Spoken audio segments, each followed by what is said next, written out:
From the Library of Congress in Washington, D.C.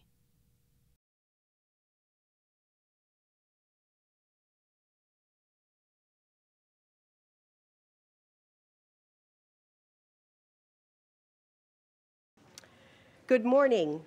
I'm Constance Carter, head of the Science Reference Section of the Science, Technology, and Business Division. And I'm delighted to welcome you to today's program on weight loss through the ages. This event is one in a series of lectures in which we learn from scientists, researchers, and practitioners about the various fields and in science and business. We are pleased to have such a distinguished panel of experts with us this morning to discuss dieting practices spanning a period of 150 years as we try to find lessons to address the obesity epidemic in the 21st century. We're delighted to begin today's program with a charge from Representative Ron Kind from the 3rd District of the great state of Wisconsin. With a master's degree from the London School of Economics and a seat on the Ways and Means Committee, Representative Kind certainly understands the high cost of obesity. He also chairs the Congressional Fitness Caucus and the Congressional Task Force on Childhood Obesity. Throughout his career in Congress, Representative Kind has worked to get the population healthy and moving and has received a number of awards for his efforts to end obesity. Please join me in welcoming Representative Ron Kind.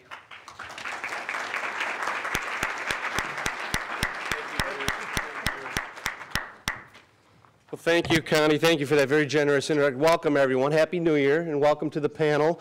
I want to especially thank Connie for this vision of holding this forum, especially this time of year, with all of us with our New Year's resolutions and the inspiration and the energy to move forward.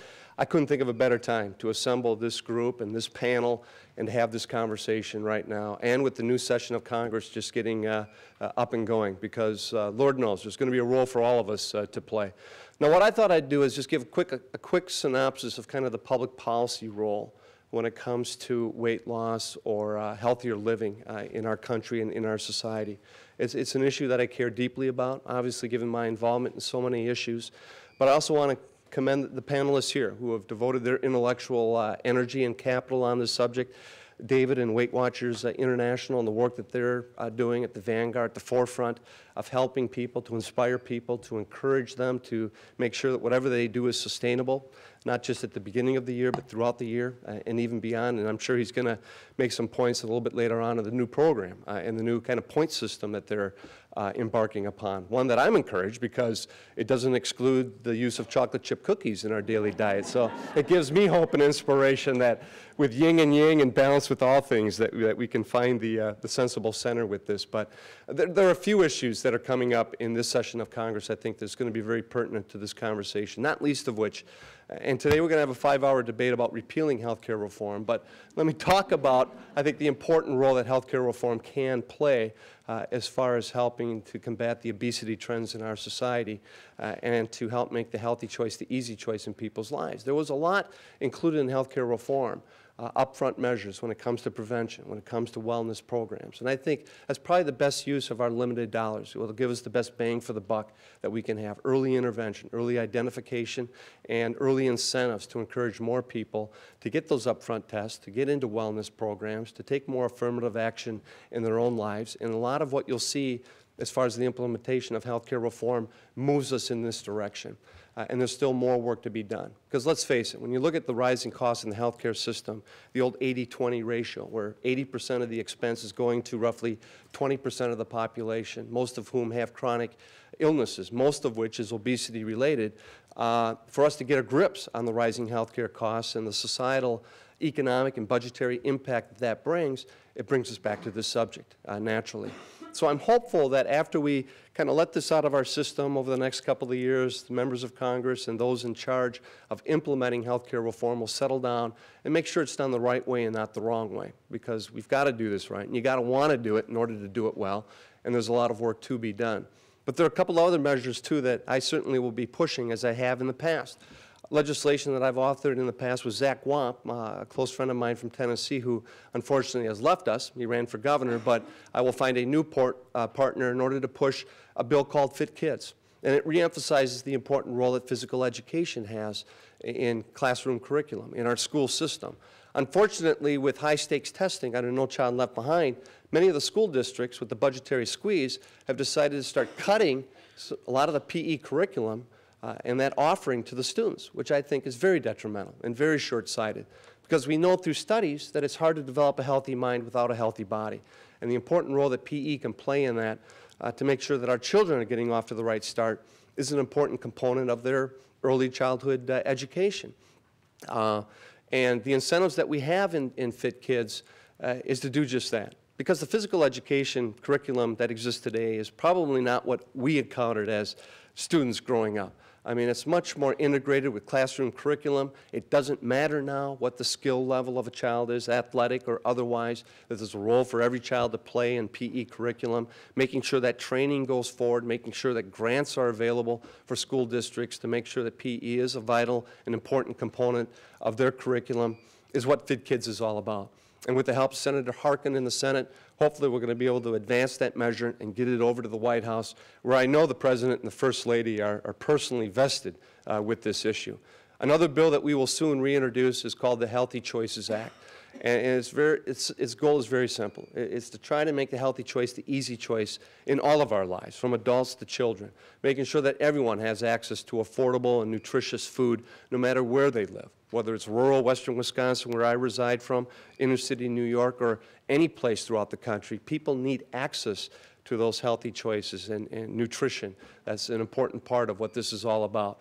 And making sure that it's affordable and dealing with the food deserts that have existed for way too long. And then also through community-based programming, and I think that's the only way you can do this, from the ground up, making sure there's easier access to exercise opportunities in everyone's lives again.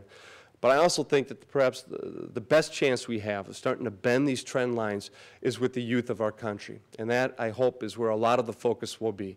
The early identification, the early intervention, making sure that our children are receiving positive reinforcement every time they turn around in whatever setting they are, whether it's in the home, in their neighborhood, in the school setting, but also the important role, the essential, perhaps most crucial role that the home environment plays with our children, and making sure that us parents of young children are proper role models in all this, that we're doing the appropriate things, eating well and exercising more. But also the responsibility that we parents have with our children, and that is unplugging them from time to time. Given the power of technology today and how the kids have gravitated to it, I swear, my boys now, it is another appendage of theirs, the internet and the iPods and the cell phones, and it's just a way of life. But it's important that we parents also unplug them and get away from the Xbox and the computers and all that technology and getting them up and moving again and exercising their creative imagination and making sure that that's a vital component of the home environment, and then extending that into the community and in the classroom so that every time they turn around, they are getting that positive reinforcement. Another important piece of legislation that I hope is taken up in this session of Congress is the reauthorization of the Farm Bill. And I have led the charge in recent farm bills to try to make the Farm Bill the healthy food bill of the 21st century. And there are things that we can do in that regard, starting with getting away from these senseless taxpayer subsidies, going to large agribusinesses that are producing just a few commodity crops, much of which is used for high fructose corn-based processed foods, which isn't conducive to fighting the obesity epidemic that we have in our country. And there's a lot more that we can be doing in the Farm Bill through various policies, and maybe someone on the panel can talk about this a little bit later, to make the next Farm Bill the healthy food bill of the next century. Because this affects all of us at all levels. Most businesses that I go into today, whether large or small, are either offering wellness programs for their employees or starting that process, because they know the vital link of healthier workers within their setting and increased worker productivity and reducing healthcare costs, which is the bottom line for all of them. But when you also are going to hear this discussion about deficit reduction in Washington, and there will be a lot of it, I guarantee you, over the next 2 years and beyond, you can't be serious about deficit reduction unless you're serious about reforming the healthcare system that we have today and arresting the rising costs within the healthcare system. It is the fastest and largest growing area of expense at the federal, state, and local level, and for businesses and families alike. So again, it gets me back to the healthcare reform and making sure it's done the right way and not the wrong way. So it gives us an opportunity of enhancing quality care and accessible and affordable care to all Americans, but with a better bang for the buck. Because studies show that we're spending close to 1 out of every 3 healthcare dollars on tests and procedures that don't work. They don't improve patient care. That's almost $800 billion a year that we're not getting a good bang for the buck. And a lot of this is within the chronic disease management field. And healthcare reform is meant to get into that and address it. But when you look at the exploding budget deficits we have, the trend lines, especially in the area of healthcare spending, this topic, this issue, I think is going to be pushed to the forefront more and more and more. So again, it gets me back to my original comment, complimenting Connie, the Library of Congress, our panelists here today for kicking off this new year with such an overriding important issue and the role that all of us have to play in order to make sure that we're heading in the right direction. Understanding there are structural difficulties, inspirational difficulties that we all have, but the time for action is now. And what I think, in my concluding comment, gives me the most hope and the most encouragement of what I see out there is this growing coalition of recognizing the issue that's in front of us and coming together to find some practical solutions on how best to do it. If we can keep building on that moment, that's going to make the public policy arena a lot easier to play in and to get things done in the coming years. So thank you all for your attendance. Again, Connie, thank you for the invitation to help kick things off, and thank you for the panelists for being here and offering your insight on this. Thank you, everyone. Enjoy the day. Thanks, Dave. Yeah, good to see you again. You bet.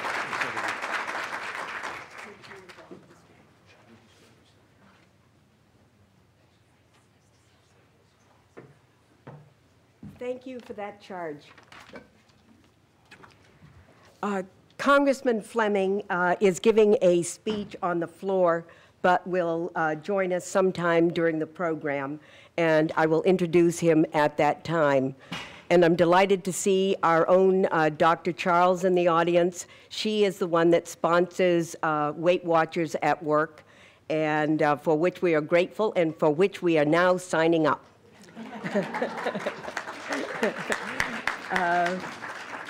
It's now my pleasure to introduce David Kirchhoff, President and CEO of Weight Watchers International, who is co-sponsoring the program today. Mr. Kirchhoff will moderate the panel and will introduce our distinguished guests. Thank you, and please join me in welcoming David Kirchhoff to the Library of Congress. Thank you.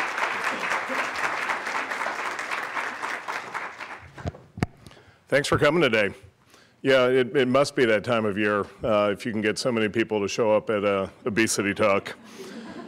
You know, it's interesting for me. I had the opportunity to spend the last 2 days with an organization called the Healthcare Leadership Council, which is a collection of healthcare CEOs from hospitals to insurance companies to medical device and pharmaceutical companies, et cetera, talking about this incredibly difficult issue of what to do with health reform in the long term. I had an opportunity last week to be out at a conference in California, which was a collection of 300 companies coming together to talk about their innovations in the world of healthcare it was at a JP Morgan conference.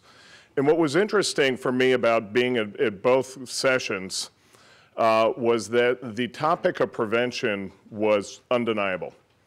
The need and recognition that prevention and wellness in dealing with our lifestyle as a nation is something we just cannot escape if we ever hope to have any expectation of reducing long-term healthcare costs and improving quality of life in this country. So there's never been a more important time to really discuss and get our arms around what to do about issues like obesity, both for right now and also for the future. But it is also pretty clear, and one of the decisions we made at Weight Watchers, we started coming down to DC much more frequently about 18 months ago. You know, our normal MO is to kind of keep our heads down and our noses to the grindstone and do the things that we do in terms of just helping the people in our meetings and the people online deal with the process of adopting a healthier lifestyle. But we started coming down to DC, particularly once healthcare reform started heating up. And really our only expectation coming down was we felt that we had a voice to share in terms of how to think about obesity. And we chose to approach it as advocates for our members in terms of thinking about the things that would be helpful for them in their own process in ways that policy could be beneficial to that. But I think the other thing we made the decision to do when we started coming to DC was simply come down armed with our insights and our research and bring that to bear and do what we could to be helpful. And the reason I mention this is that, you know, if you want to have an impact on obesity, it's complicated. It's a complicated topic. Lifestyle change is a complicated topic. And I think the better we're informed, the better we get the insights and sort of the nuances and develop kind of a natural intuition for what is a relatively recent phenomena, certainly from a policy point of view, you know, the better off we all are. So, you know, knowledge is power. And so with that in mind, we think that today's panel is ideally suited to help us get a better understanding and insight on topics ranging from, interestingly enough, the history of weight loss, which, as you're going to hear, is an old problem and a new problem all at the same time. We're going to talk about the difference between men and women when it comes to weight loss. Weight loss and weight management and obesity is not a woman's issue, it's an everyone issue. We're going to spend some time talking about what is, to me, just a tragic trend, which is the issue facing our country in terms of prevalence of diabetes. And finally, we're going to talk about the manner in which health insurance plays a critical role in terms of thinking through prevention strategies and weight management and obesity treatment. So with that in mind, it is my very sincere pleasure to introduce Ellen Granberg. Ellen is Associate Professor of Sociology at Clemson University, where she specializes in the study of the mental and emotional consequences of obesity, dieting, and weight loss. Most recently, Dr. Granberg has published papers on social and emotional adjustments required to successfully and sustain weight loss over time, which is something we would all like to see more of.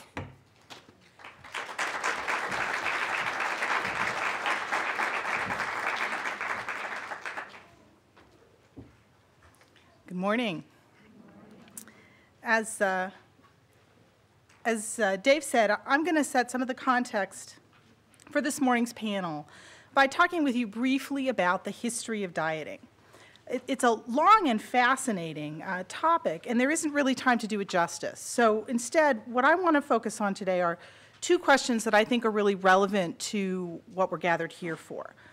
And the first is, you know, when and why did America become a nation of dieters? Now, until I got interested in this area, I know I personally, anyway, assumed that Americans were relatively unconcerned about weight until the mid-1960s, when Twiggy and the miniskirt made their debut and changed everything. But as I started to do more work in this area, what I've realized is that our national reaction to Twiggy and the course of diet history since then isn't something fundamentally new. It's the latest chapter in a much longer story, with roots going back at least to the dawn of the 20th century. Now, prior to that point in time, prior to about 1900, we weren't a country that glorified obesity, but we did tend to equate extra weight with health and vitality. We associated a little bit of girth with both our personal and our national prosperity. But by 1900, this really began to change. Obesity started to be seen as negative, and poor diet started to become framed as a major culprit. So to give you a little bit of a sense for this, I want to share with you three quotes that I think do a good job of characterizing the way people started to talk about obesity and weight around 1900. The first comes from a cookbook published around that time. The author wrote that an excess of flesh is to be looked upon as one of the most objectionable forms of disease. A contributor to The Nation in 1914 asserted that any healthy, normal individual who is getting fat is unpatriotic. This third quote is from a USDA nutrition researcher who was prominent around the same time, and he emphasizes the importance of dieting to avoid unhealthy weight gain. He wrote that unless care is exercised in selecting food, a diet may result which is one-sided or badly balanced, one in which protein, carbohydrate, or fat is provided in excess. The evils of overeating may not be felt at once, but sooner or later they are sure to appear, perhaps in an excessive amount of fatty tissue, perhaps in general debility, perhaps in actual disease. And I think these quotes are helpful because they show us that the attitudes we think of as being so recent have roots that go back much further. So this leads to what I think is a really interesting question. Why this change at this particular point in time? What was happening in the late 19th and early 20th centuries to bring about a change in attitudes regarding body size norms? Now, there isn't time to talk about these causes in full, but I do want to briefly highlight 3 developments that I think are especially relevant to understanding the dieting landscape in which we're living today. First, this was a period of change in the way we thought about health and disease. Infectious diseases were becoming less of a threat, which reduced the health benefits of carrying a little extra weight. Attention to chronic illness was also increasing, and this highlighted obesity's role in the risk for premature death. So the meaning of obesity and its former association with vitality was breaking down because of advances in disease control and medical science. Nutrition science was also really developing rapidly at this time, and researchers had made some important breakthroughs in understanding the energy content of food and the physiology of food metabolism.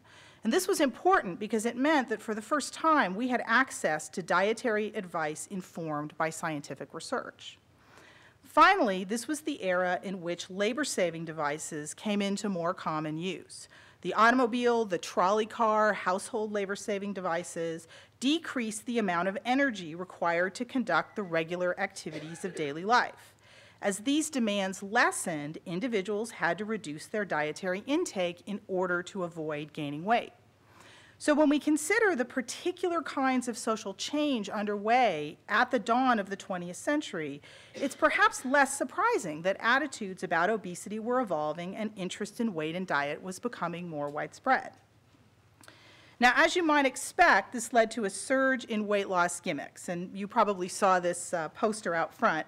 It's an example of a product advertised at the time, La Parle Obesity Soap, which this ad asserts never fails to reduce flesh when directions are followed. And what I find actually particularly interesting about this is that in 1903, this soap cost $1 a bar. Now, the rise in interest in dieting and the surge of weight loss products relates to the second question I wanted to talk about today, which is when and how did the dieting infrastructure we live in today get started? When did calorie counters, dietary guides, weight height standards, diet plans, and weight loss support groups really get started? The first modern diet book, The Letter on Corpulence by William Banting, appeared in London in 1863. It was extremely popular. It was published in America, I actually saw out front, starting in 1864, and it was, by the way, the original low-carb food plan. In 1894, the USDA published the first pamphlet describing the nutritional content of specific foods. Statisticians used data from the insurance industry to create the first tables of average height and weight in 1908. And in 1916, the USDA published its first dietary guide. So by 1920, a real change in American culture was taking place. People were becoming concerned about obesity as a health threat. They were interested in diet, and both commerce and medicine were developing resources to encourage dieting and weight management. What had not yet developed, though, was this vast dieting infrastructure that surrounds us today. Now, following the Depression and World War II, there was another upsurge of interest in diet, and in part this may have resulted from the publication of the first ideal height-weight recommendations in 1943. But what was clear is that the commercial weight loss industry was growing rapidly by the early 50s. Now, an example of this is the an early liquid protein diet, Metrical. It entered the market in the 1950s. It had sales of 40 million by 1960. In the 50s, it was also the time when it became popular to market foods on the basis of their low-calorie content. Between 1950 and 1955, sales of diet soft drinks increased nearly 3,000-fold, and by 1961, it was estimated that 40% of all Americans were using some form of low-calorie product, and the miniskirt had not gotten here yet. Now, this was also the era of the diet book. They became widely popular, and by 1959, there were over 100 in print, and the slide shows you a few of the more popular ones. Now, finally, this was also the period in which weight loss support groups became available. One of the earliest, Taking Off Pounds Sensibly, or TOPS, formed in 1948. Overeaters Anonymous started in 1960, and Weight Watchers in 1964. Now, today, groups like these, much like calorie guides, they're just a part of the background of everyday life, and we don't really think about there having been a time when they didn't exist. But several years ago, I did some field work interviewing women who had been very early members of Overeaters Anonymous and Weight Watchers. And they recalled that before the advent of weight loss support groups, the average person had very little access to diet help that they thought of as being both trustworthy and affordable. So weight loss support groups, being inexpensive, were very innovative for these women because they offered the opportunity to connect with and learn from other people who were trying to lose weight. Now, by 1970, the diet environment we have today was largely in place in its fundamentals. Medicine and commerce were active in the dieting arena, and large proportions of the American public were watching their weight. So to close, I just want to offer two summary observations. First, I think it's worth noting that not only did interest in dieting and concern about weight develop earlier than we often think, it also developed for many of the same reasons that we focus on as being unique about our time today. For example, technology reducing energy requirements. So we're actually living out a much longer story than might be immediately apparent to us today. Second, when we look at today's dieting infrastructure, I think it can be easy to focus on what it doesn't do or the progress that we haven't yet made. But if we consider the state of our scientific and cultural knowledge as it existed in 1890, then the ways in which we've made some important progress become more salient. For me, that's important because it suggests that we're not yet where we want to be, but we have made some measurable advances, and we should continue to do so in the future. So I very much appreciate the opportunity to be here today. Thank you.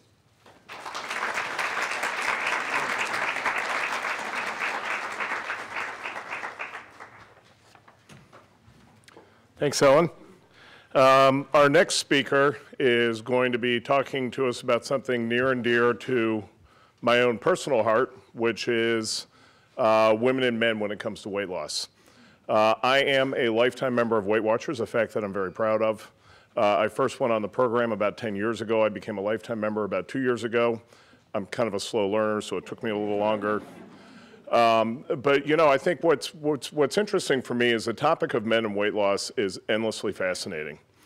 So much so that I spend an hour or two each weekend writing a post in my blog, Man Meets Scale, which, as you can see, I shamelessly promote, where I have the opportunity to navel gaze and try to figure out why I do the things that I do and why I became the person I became and how I have weird food habits. And you know, I think that obesity is just such a common issue. Yet there are such significant differences, and I think, again, the better we understand those differences, the better we are in talking to people about how to address them. But again, I'll just reemphasize the point that obesity is no longer a woman's issue. I mean, if you go back in the history of dieting, it really was. It was sort of verboten for men to even talk at whisper level about the topic of weight. I think that's starting to change, and I think if it is starting to change, it's a good thing. Our next speaker who's going to talk about that is Karen Miller-Kovach. Karen, my bio for Karen is, you know, friend, co-worker, and partner in crime for the past 10 years, but it seems that Karen actually has an official bio, which is Karen is Chief Scientific Officer of Weight Watchers International, where she chairs our global R&D team and coordinates clinical research initiatives. Before joining Weight Watchers, Karen was Director of Nutrition Services at the Cleveland Clinic Foundation. She's been a healthcare administrator, nurse practitioner, clinical researcher, and is the author of 6 books and numerous scientific papers. Karen?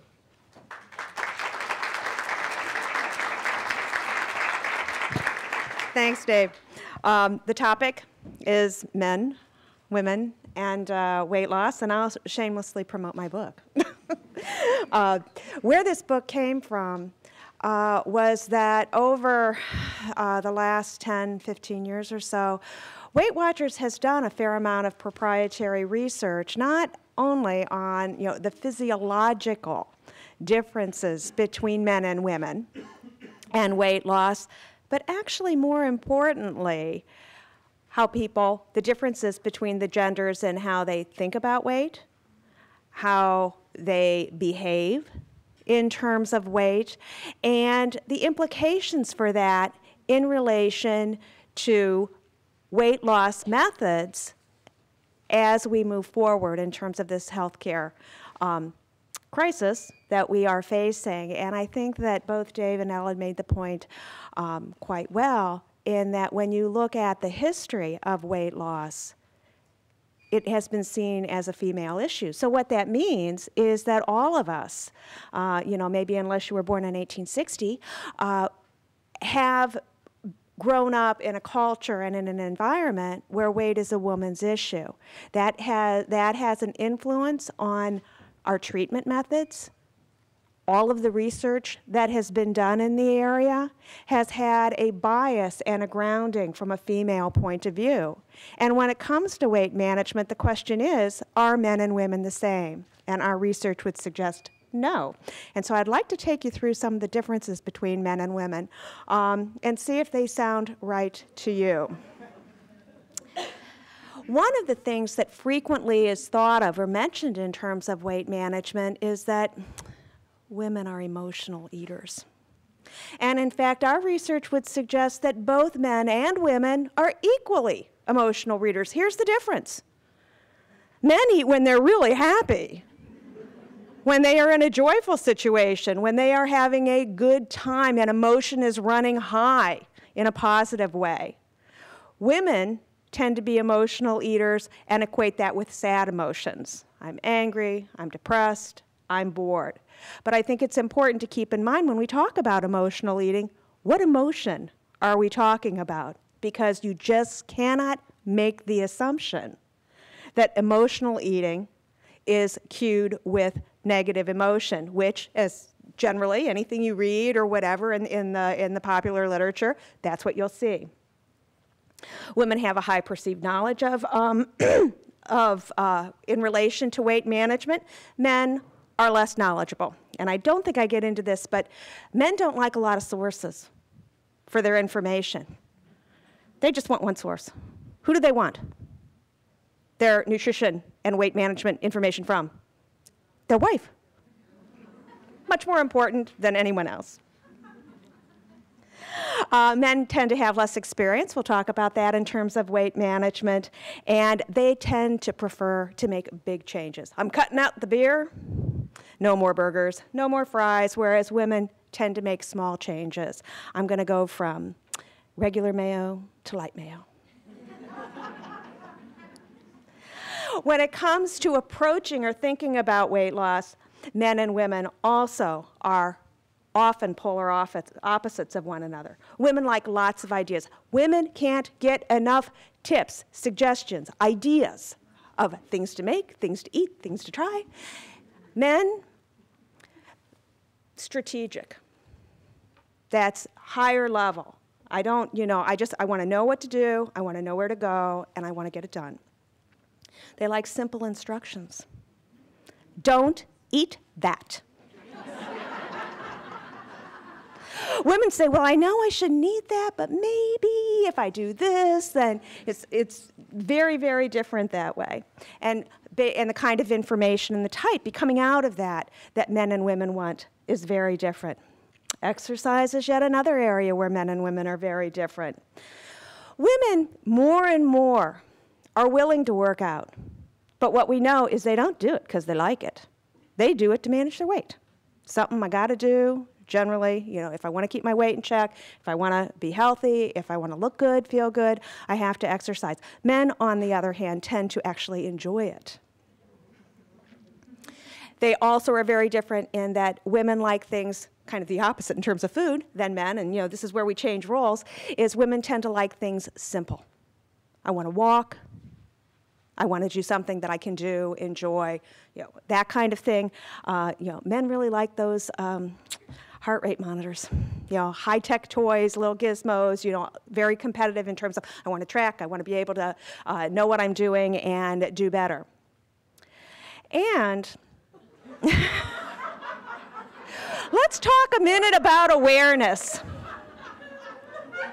We have, and in terms of as we've grown up, have we not heard that there are many women out there that don't need to lose weight and feel they do? The typical man doesn't feel like he needs to shed any weight until he is obese. Another area of research that we found is what is the motivator? What is the driver in terms of weight loss? And one of the things that we see often in our research is that it's age-related.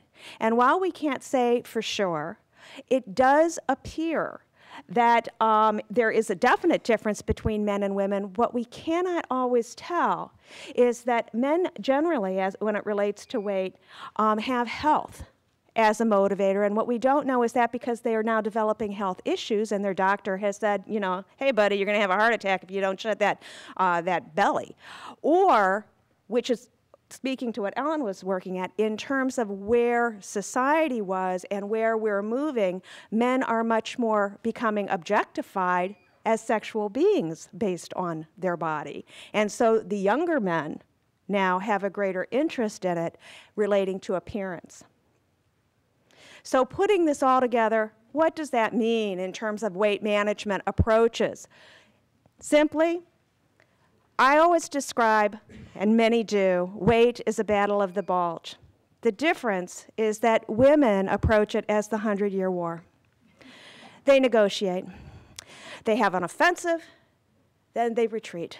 Then they negotiate. Well, I could want to lose 10 pounds, but if I lose 5, I'll be okay. If I do this, that's okay. And men simply are unaware, find themselves obese in an area where they have a health crisis, and they declare war. It is the invasion of Normandy. And this also then plays out in once that awareness or once that happens, how is the best way to help the men and the women of the world to get rid of that excess weight? Again, men are top-down thinkers. Tell me what to do, and I'm going to do it. And if it starts to work, then I might start asking you some questions like, why am I doing this? What does it do? Well, I mean, understanding it. But they don't care to know the details until they started and they know it works. Women won't start anything until they know every absolute little detail about it. And so in terms of as we approach weight loss, men and women are very, very different. One of the key areas, just like emotional eating, where the genders are different, but it's words as more than meaning, is when it comes to support. Women want lots and lots of verbal support. They love unsolicited comments and feedback. You look great. What are you doing?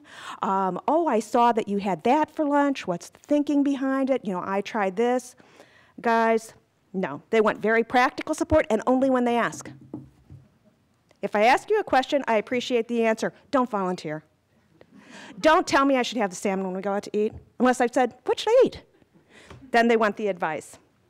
But don't be thinking that men don't want support in terms of when they are losing weight. They absolutely do. It's just a different kind of support than what women want. What we know, and several studies have shown, is that because of those differences, when genders unite, good things happen. There was a study that was done in Australia. Did you know that one of the most predictable times of weight gain for both men and women is the first year of marriage? In fact, there was a CDC researcher that actually put in a paper that never went anywhere that he felt that the government should issue a warning. Be careful, marriage is bad for your health, or for your weight. But it didn't really go anywhere. But there was a study in Australia where they took couples who were starting to live together and get married, and as a couple, worked in terms of weight management. And they found that during that first year of marriage, which is a very highly vulnerable weight gain period, they were able to prevent it. And they were able to do that more successfully when working with the people as a couple than men and women differently. And it makes sense. Why would that make sense? Because when men and women unite, they have a shared eating environment, they have shared activities, and they have mutual support. And because there are differences in terms of the approach, men and women have a lot to learn from each other and to be able to help each other in terms of weight management. So in conclusion, what are the implications for this as we move from the past to the present that we're in now and going on to the future? One is that men, you gotta wake up and look at the scale. And so that preventing weight gain prior to obesity, that there is an awareness and action is taken earlier. And also continuing to have women understand when overweight and excess weight is a health issue and not encourage those that do not need to lose weight for health to try to do so. I think a very key area of research for us and understanding is in the differences of gender and incorporating that into programs and services. We've really developed skills in terms of adapting treatment interventions for ethnicity, for age, for all kinds of things. But when it comes to weight, gender is so basic, and it isn't something that we've looked at. And lastly, to leverage those differences so that as we work to improve the weight of our nation, we can maximize the good for both genders. Because as Dave said, obesity and weight management isn't a woman issue, it's an everybody issue. And each gender brings a lot to the table in terms of helping us solve this problem. So with that, thank you very much.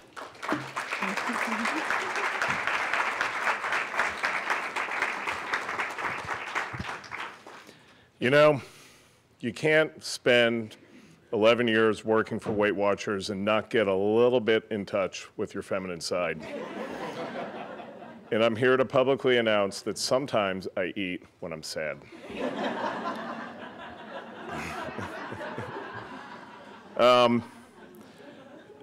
On to maybe a more heavy topic, if you will. Sorry, that was a bad pun. You know, I remember seeing a map of the U.S. That I saw referenced on a link on one of these Google News alerts that I get each day on obesity. But it is a map that anybody can see, and Ann might actually be showing this, that anybody can see on the CDC website, which shows incidence levels of diabetes literally at the county by county level. It is horrifying, period. It is amazing that this condition has gotten as bad as it is, and it's even that more frightening to think that this condition is likely to get as much worse as it's going to potentially get. It is the leading driver of healthcare costs associated with obesity. It is the leading driver of comorbidities associated with obesity, and it is truly becoming a national healthcare epidemic. To talk about it, we have Dr. Ann Albright. Dr. Albright is Director of Division Diabetes Translation at the Centers for Disease Control and Prevention in Atlanta.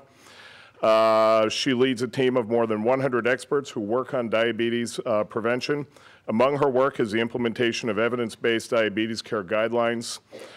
She has also developed models for care for community clinics and launched campaigns to increase the understanding of diabetes.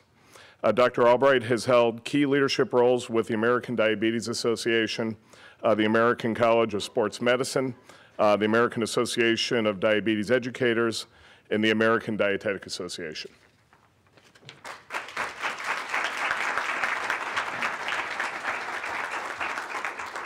I really want to express our appreciation at CDC for the invitation from the library and from the sponsors of this meeting. Really happy to be here with you today. I'm going to get a little group involvement here for a moment. I'm going to ask you a couple of questions, and when you put your hand up, leave it up, okay? How many of you in this room, if you're comfortable acknowledging this, how many of you in this room have diabetes? How many of you in this room have a family member or close friend with diabetes? How many of you know someone, coworker, anyone in your life who has diabetes? Okay, look around the room. This tells you what the prevalence is like in this country. If you don't know someone today or it's not impacting you personally today, it is highly likely that it will tomorrow. So I hope that as you listen to this information and we talk about what we can do to stem the growing tide of diabetes, that you do think about this not only from your personal walk in life and your professional walk, that it really is impacting society as a whole. It impacts us as individuals, it impacts our loved ones, and it is impacting us as a country. So I would hope that you'll look at all of this information through all of those lenses. So we are going to talk about this. It is an epidemic. Sometimes people debate whether it's a growing epidemic. Is it an epidemic yet? Yes, it is an epidemic. These are data for today, and we actually are about to release new data very, very soon on what we refer to as the total number of people in the country. We call that prevalence. 24 million have diabetes. About a quarter of them do not know they have it. So it still is a disease that people can walk around with and not know they have it, although we've made progress. Used to be about half of the country who had diabetes didn't know it, and now we're down to about a quarter. But look at what's below the surface. Does this remind anybody of Titanic? Look at what's below the waterline. It's people who we refer to as having pre-diabetes, and I'll define these really briefly only because I want to make sure we're all on the same page. So this gives you a sense of the magnitude of the problem, and we'll give you a little more info about where we're headed. I want to just touch on this information because there is a lot of confusion. There is more than one form of diabetes. And when we talk about diabetes, we oftentimes don't distinguish. And for those that have other forms of the disease than the most common form, they actually get really quite frustrated because they can't prevent their form of diabetes. And it was not a lifestyle issue that resulted in the development. So type 1 diabetes is usually diagnosed in children. It can also happen for young adults, but it can be diagnosed at any age. It is due to an autoimmune and genetic and actually environmental component, but the environment is not what we normally think of in the environment. It is not about lifestyle. It tends to be things more about exposure, things that have to do with your autoimmunity and your ability to fend off, whether it's mumps, measles, Coxsackie B, protein in cow's milk, a number of initiators that cause type 1 diabetes to develop. It accounts for about 5%. So those of us in the room who raised our hand that have diabetes, and those of us that have type 1, we are the minority. We are the smallest number that have this disease. We have to be on insulin. You cannot survive if you are not on insulin. It's not a choice. It is the medication that is life-saving, and you must take insulin. There is no yet known way to prevent type 1 diabetes. Now let's look at type 2. This is the one that we hear much more about. It is the public health problem in this country. It does most often occur in older adults or in adults. It oftentimes is referred to as adult onset diabetes. That's actually no longer true. We are now seeing youth who are developing type 2 diabetes, and of course that is a concern for all of us. However, the most common form of diabetes in youth is still type 1, except for American Indian children. And short on the heels of that, African American and other high-risk ethnic minority populations. We are now beginning to see many more children developing this, but we have the only study of its kind. At CDC, we are monitoring diabetes in youth, all forms of diabetes, and we're able to provide the only data really available for the monitoring of this condition. This does result from a combination of resistance to insulin and insufficient insulin production. And this form of the disease can be prevented or delayed. And that's the good news part of the story that we'll share in just a minute. And then it would be remiss if I didn't mention really the third form of diabetes. Type 1 and 2 are the most common. They're responsible for the majority. But there is gestational diabetes, and this happens when women are pregnant. It's not as if you had type 1, you got pregnant, and all of a sudden you magically have gestational diabetes. This is the form that's first diagnosed during pregnancy. The real deal with this one is that it is almost as if you got a preview. If you have gestational diabetes, you are at very high risk as you get older for developing type 2 diabetes. It's a little preview. So this is a population that really should be targeted for our intervention efforts because we've gotten a little window into the future for these women. Prediabetes. This is a term that is actually a little controversial. There are some people who don't like this term. They don't want what's a pre-something? Is it a pre-hypertensive, pre-this? Our colleagues in Europe really don't like this term, but it is a term that has rung with many Americans. It is a blood glucose level that's higher than normal, but not high enough yet to have diabetes. It's if you're standing on the cliff. You're at the edge. This is giving, again, an indicator of it being at very high risk. Now, not everybody with prediabetes will develop diabetes, but this constitutes being at high risk.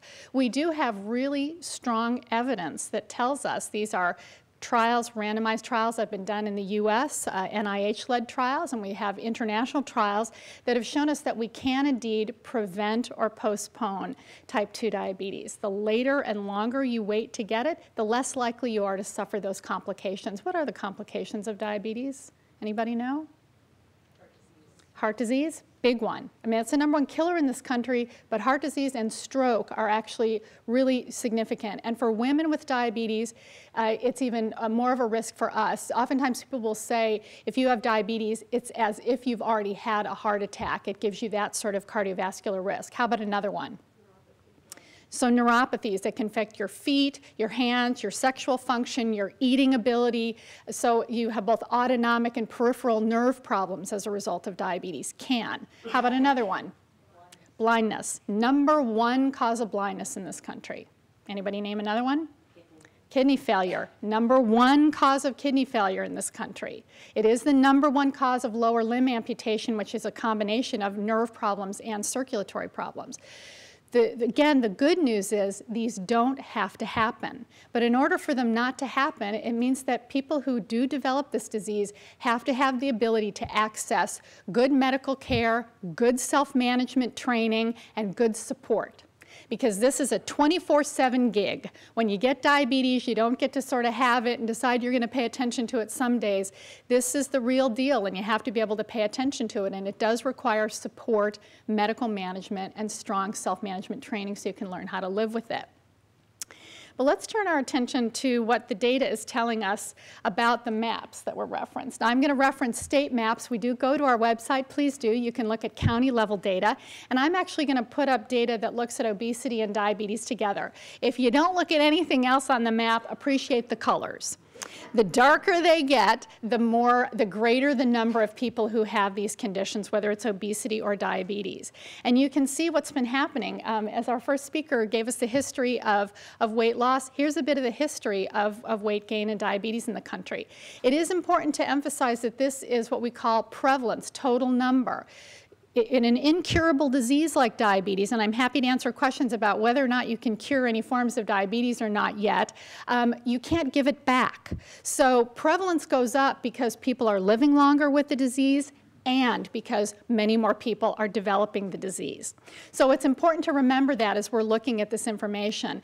Yes, the numbers look darker and more frightening, but it is a combination of people living longer and more healthfully with the disease as well as more people developing it. That's what we want to work on, is reducing the number of people who develop the disease. So here's a little bit more data for you, and then I'll tell you finally about our National Diabetes Prevention Program. 1 in 3 adults, this is our data from CDC, are projected to have diabetes in the year 2050. Again, as I said, it's for a variety of reasons, not all of which are bad, but it really does tell us we've got to focus on prevention. If it could be as low as 1 in 5, but again, these are if our trends continue or if we improve them to some degree, but we will continue to see new cases.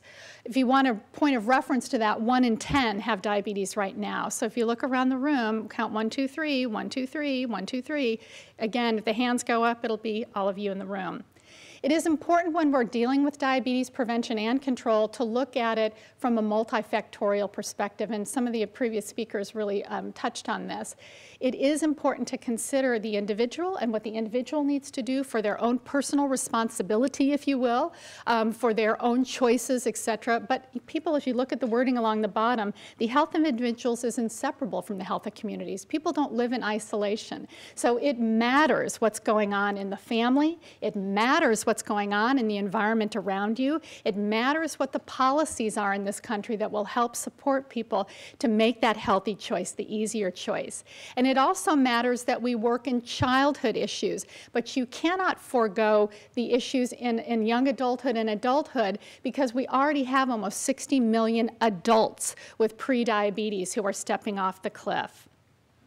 So we need to really work on preventing type 2 diabetes, and I want to really close by sharing with you the National Diabetes Prevention Program that has been established. It was authorized in the Affordable Care Act, so CDC has been authorized to set up the National Diabetes Prevention Program. We are taking the evidence that has been proven by well-done scientific studies in the US and around the world, where we know that by losing about 5 to 7% of your body weight, through healthy eating and physical activity of 150 minutes a week, that you can prevent or postpone this disease. It is delivered in a group program format. It's 16 core sessions and then monthly meetings thereafter. And what we're doing at CDC, working with really critical partners, including the YMCA of USA right now and United Health Group, they are critical partners for us because they're actually putting this program on the ground in your communities, that we're helping train the workforce. It's great if we have these wonderful ideas to do things, but if you don't have a trained workforce to deliver it, and it can't just be healthcare professionals, we've got to expand the workforce. Establishing a recognition program so we can assure quality and fidelity, so that really what we put on the ground makes a difference. The fact that this is multifactorial and it's going to require work in different segments of the population, it's going to require different interventions, we have to choose wisely. So you can't just do any old thing that sounds good and looks nice. It really has to be effective. And right now the programs are in over 28 locations. The handout that's in your bag also lets you know what's coming into the future. So we're going to hold out a lot of optimism for the direction that Congress is taking, but the fact that this is a combined government, private sector, community organization intervention, we have a great opportunity to truly build a prevention system for this country. Thanks.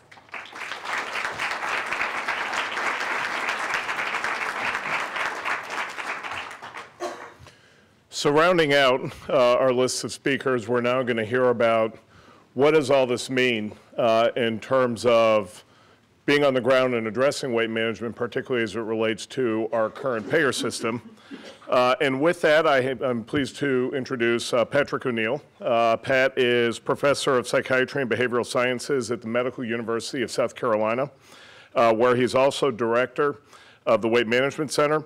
He's the author of more than 100 professional publications, chapters, and presentations focused primarily on psychological, behavioral, and clinical aspects of obesity and its management. Dr. O'Neill is also the president-elect of the Obesity Society, the leading scientific society dedicated to the study of obesity.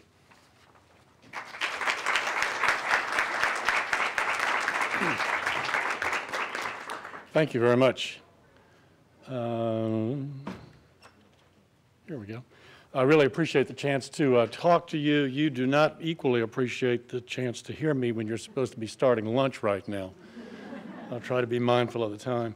When I first got this invitation, I was thinking back to all the times I'd gotten thrown out of the library when I was growing up in Thibodaux, Louisiana, and I thought, here I am not only being invited to the Library of Congress, but they want me to talk when I get there.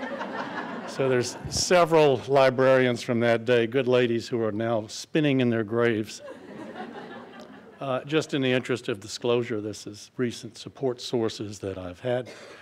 We did want to mention some numbers that came out just last week, I believe, in a report from the Society of Actuaries. to really drive home the impact that the obesity epidemic is having on healthcare and healthcare costs in this country. This was an estimate that the economic cost of obesity plus overweight are what you see here, $300 billion annually in the US and Canada, and 90% of that, about $270 billion, is ours here in the US. And this includes the costs of medical care, not treating obesity, but treating the excess amounts of these comorbid health conditions that you've heard about, as well as the productivity losses from excess mortality and excess disability associated with obesity. So if we're thinking about healthcare costs, it's hard not to think about this.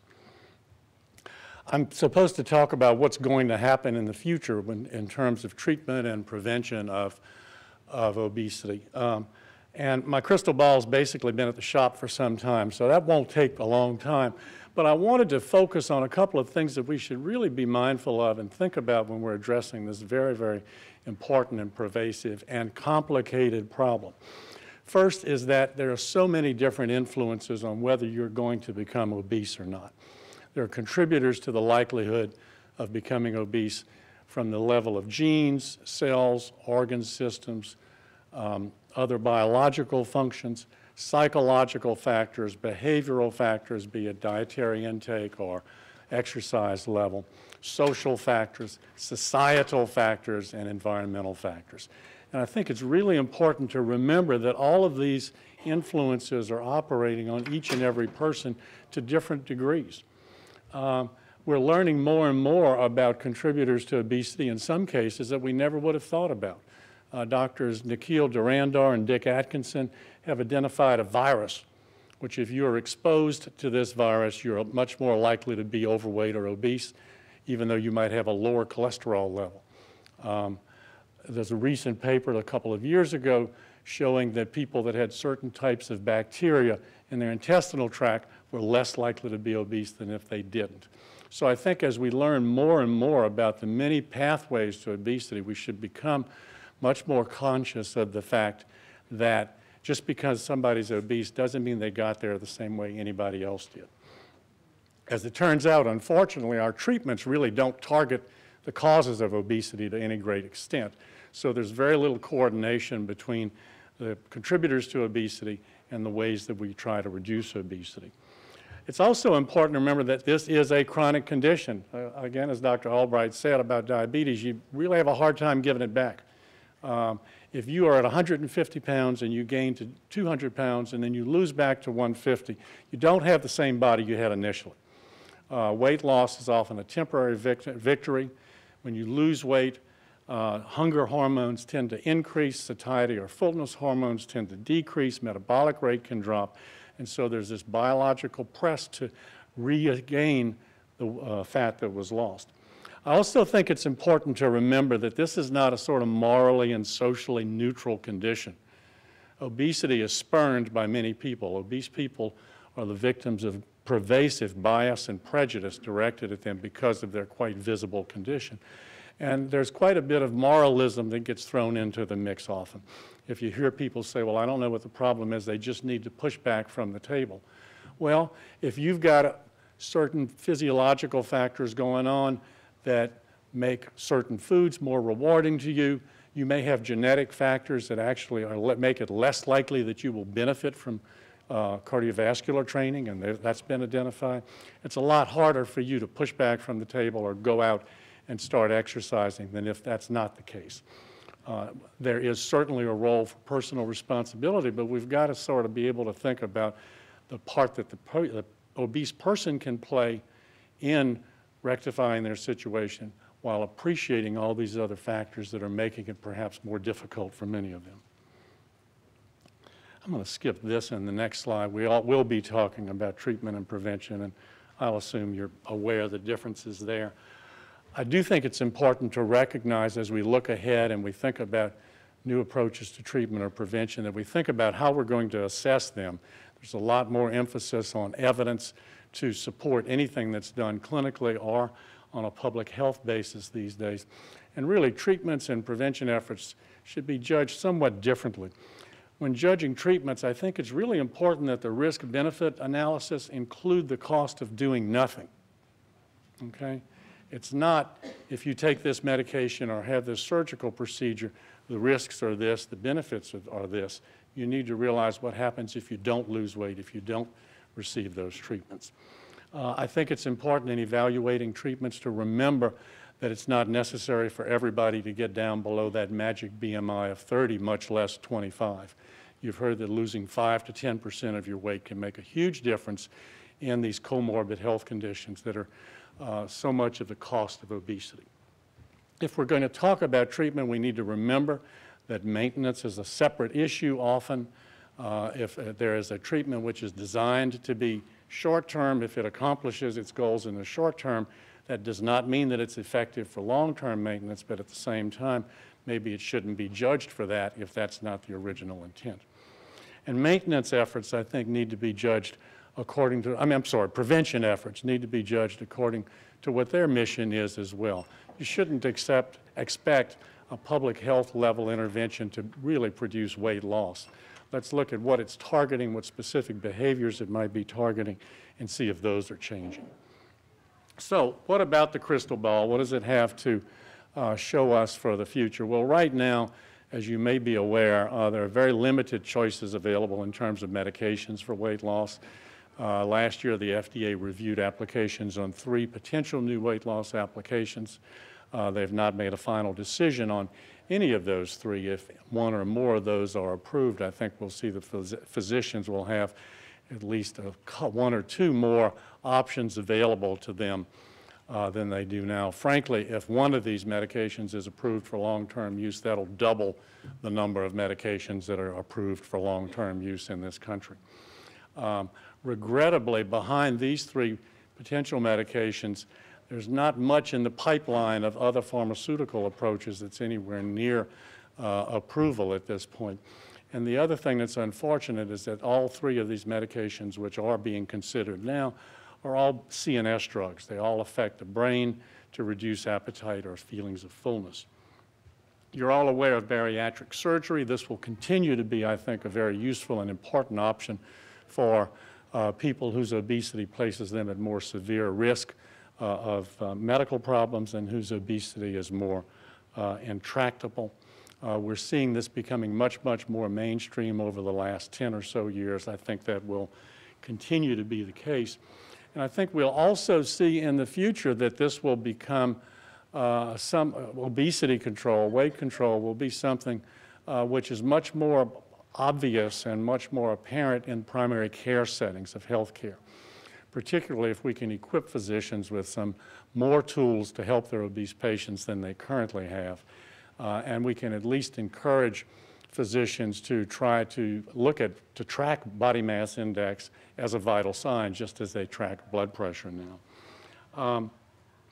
There's some new technologies that are on the horizon in addition to the growing number of smartphone apps and computer programs and online services to help you manage your weight. If you look in today's USA Today, right next to the piece on this meeting is an article about some new apps that help people monitor their health behaviors and health outcomes. There's some other devices being made to help people monitor their behavior. In addition to that, activity level monitoring is getting more sophisticated from the humble pedometer, increasingly accelerometers, which give you much more information, are being used. There are some devices that are being studied that actually measure heat flux as an indication of ongoing energy expenditure, not dependent on measuring actual motion. And perhaps far in the future, we may have some devices which actually have an interventional purpose to them. This is data from a very, very preliminary study done by colleagues of mine at MUSC using transcranial direct current stimulation. Now, the electrodes weren't placed on the brain directly, as the conceptual drawing shows. They were placed on the scalp of subjects, and they were stimulated just for 20 minutes while they looked at pictures of foods that they craved, and then they rated their levels of craving. And you can see when people were receiving the actual stimulation, their levels of craving dropped. Well, certainly this is not ready for prime time, but just as an idea of things that we might have in the future. 2 other things quickly before we leave treatment. One is, and I think this is very, very important, if you think about all the different pathways to obesity and all the factors which can influence a given person's level of obesity and their resistance to weight loss, I think it's going to be increasingly important that we develop interventions that are tailored more to people so that we're not giving the same advice, we're not giving the same medications, we're not doing the same surgeries to everybody regardless of what their individual characteristics are. And I think you'll see a growing emphasis on ways that we can help people maintain weight loss once they achieve it. Prevention obviously is highly important in light of the waning minutes or seconds. I won't go into this in great detail. Representative Kine raised a very important issue, which is the availability of healthy food choices and healthy beverage choices. And if those are not available, you're not likely to consume them. And if it takes more effort or more money to get to them versus less healthy choices, obviously you're less likely to consume them.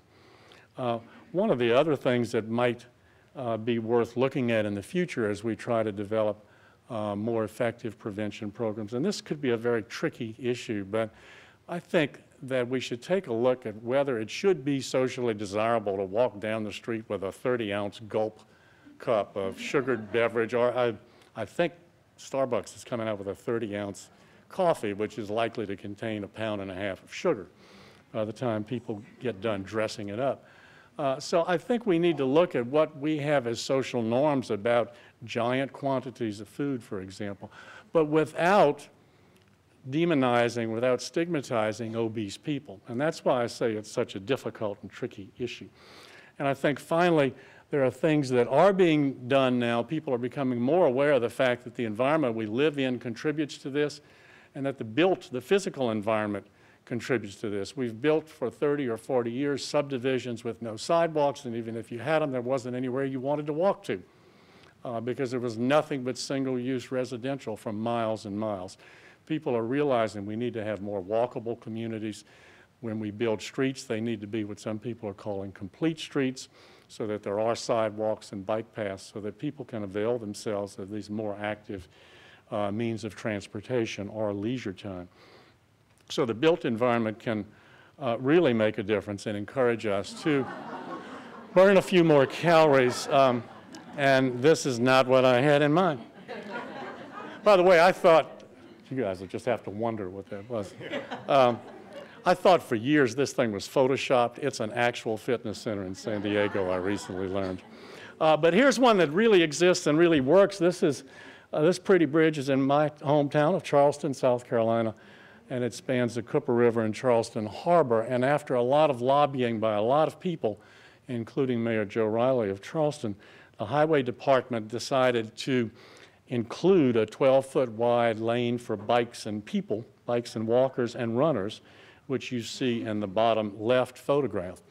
And I drive this bridge every day, and it has been amazing to see the level of use it's received, the fact that it's increased over the 5 years since the bridge opened, and the fact that everybody in the area and a lot of visitors are using it.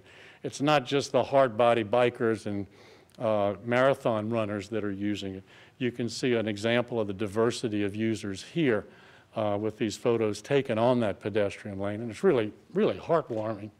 The lady in the top right with the walker, I watched her over a number of years, and let me tell you, she was hardly moving when she started, and then she started going a little faster. I'd see her in the morning, and the last time I saw her, I think she just had the walker out for exercise for the walker, because she wasn't using it to any great extent. So thank you. I'm sorry to have gone over a couple of minutes, but thank you for your attention.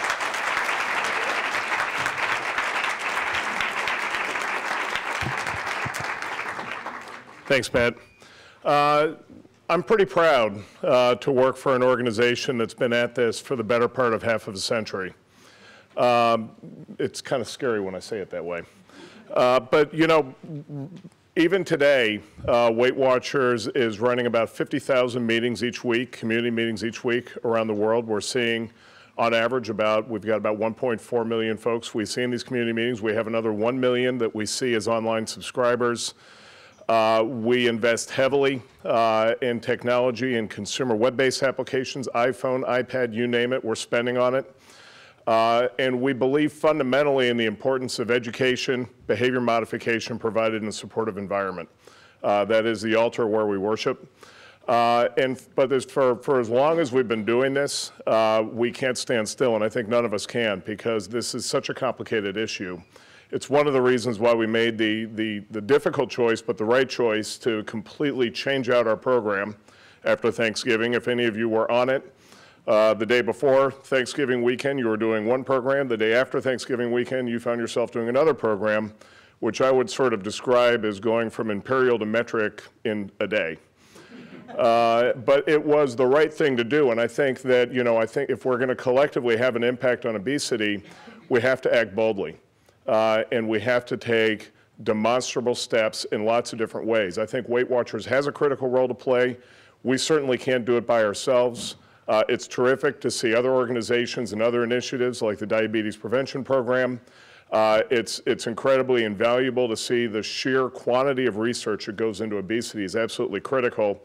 One of the things that we who are in the obesity world need to continue doing is making sure that we're giving you all the information and insights you need, so that as you're reporting on this, as you're formulating policy, whatever the case might be, that you're armed with the best insights possible for what is, as a health condition, is still a relatively newer phenomenon. So with that, I'd like to give you another crack at getting some of those insights by opening it up for any questions you might have for the panel. Yes, ma'am.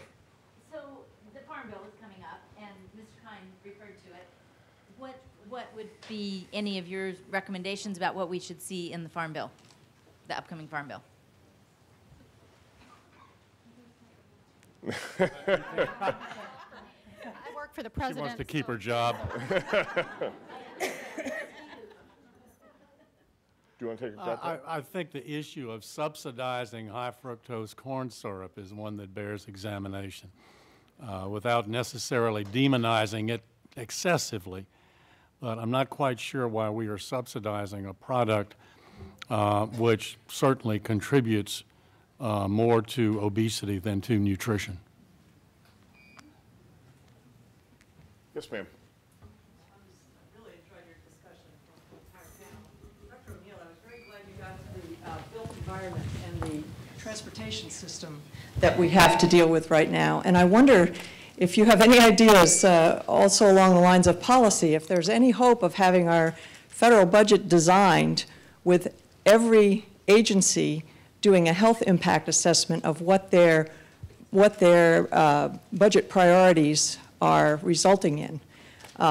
For example, most of our transportation budget goes towards supporting travel of people one at a time in their own car, as opposed to complete streets. And if that, in fact, is contributing to this enormous cost of obesity in the people that really don't want to voluntarily go to the gym to exercise, but would walk to work or walk to the bus or walk to school if they had that nicer avenue, how can we get to this point in this country? I mean, obviously it needs to be encouraged and supported. I don't think anybody relishes the thought of more mandates from the federal government, and particularly if they're not funded. I think you would find that that would not be terribly politically popular right now, but certainly there needs to be some strong encouragement that, issues like sidewalks and walkability and bicycle lanes and such get addressed. I live in a place with lots of bridges, and one of the things we know is it takes a long time to get a bridge built, and it's a long time before they'll build a new one after that. And so if you don't fight hard to get these things included, at least in those kinds of structures, you may never see them. So whether they should be required by the federal government, I'll leave up to our legislators, but it may be the only way. One thing I would add to that is I hope it gives you all some confidence in the fact that a number of us who do work for the federal government, agencies like CDC, are now working with Department of Education, Department of Transportation, and others to really, we have a mantra at CDC, and it is health in all policies. And so we really are seeking to avail ourselves as good partners and to look at policy options that really marry well amongst the agencies within the federal government.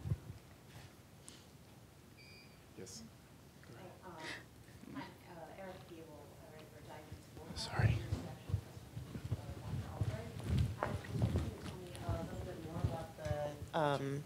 The National Diabetes Prevention Program and how people would access that program and what sorts of numbers could be expected, numbers of people to develop diabetes, could you prevent using this sort of program, and sort of this, just more about sort of the scope of it and what's possible? Sure. Yeah, let me try to do that as succinctly as possible.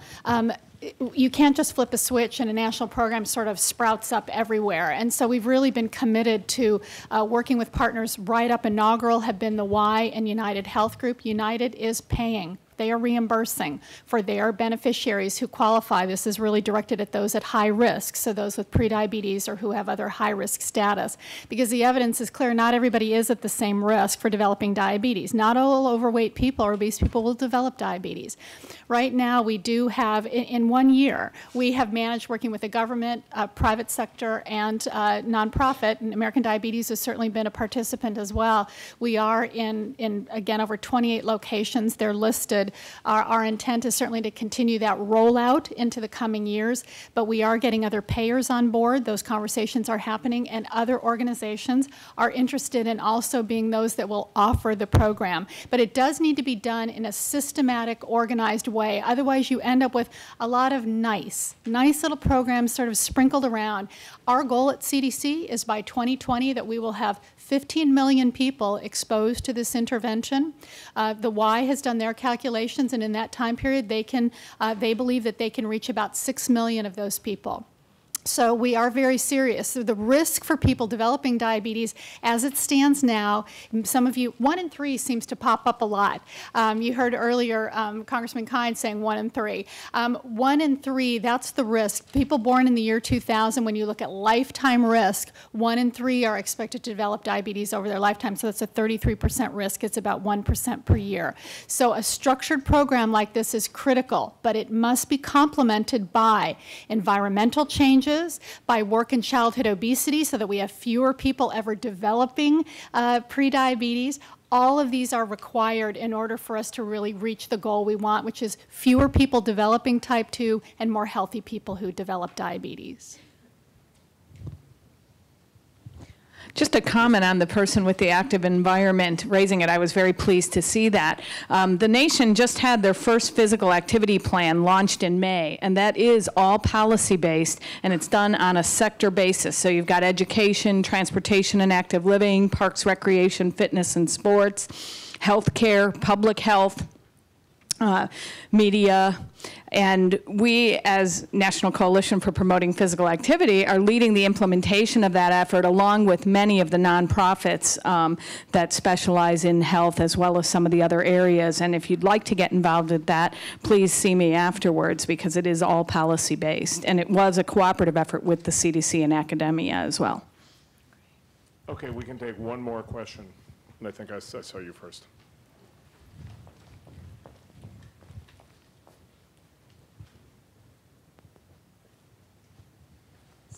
So for many companies in the United States, for example, like 7-Eleven or Starbucks,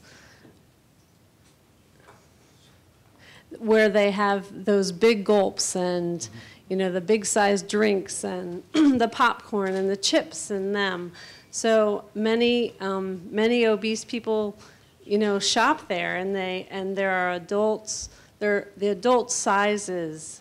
But I'm curious about the taxes and the tax price, where the small drinks, maybe they would have a smaller tax on the drink, and the larger, maybe they could increase the tax to encourage people to think twice about buying the larger option of a drink or of a size food. Would any of our panelists like to gamely jump into the topic of soda tax? Do I look like your third rail go-to guy? This has been suggested, using taxes has been suggested by a number of people as one potential public health approach to at least trying to prevent increases in the prevalence of obesity in a way of curbing consumption. Some people have talked about a per ounce tax on sugared beverages. There actually were 1 or 2 pieces on this in the New England Journal of Medicine within the last 2 or 3 months, I guess. Suffice it to say that there's two elements to this debate. One is the scientific debate about what the likely impact would be in reality in terms of consumption and weight, but the consumption in particular.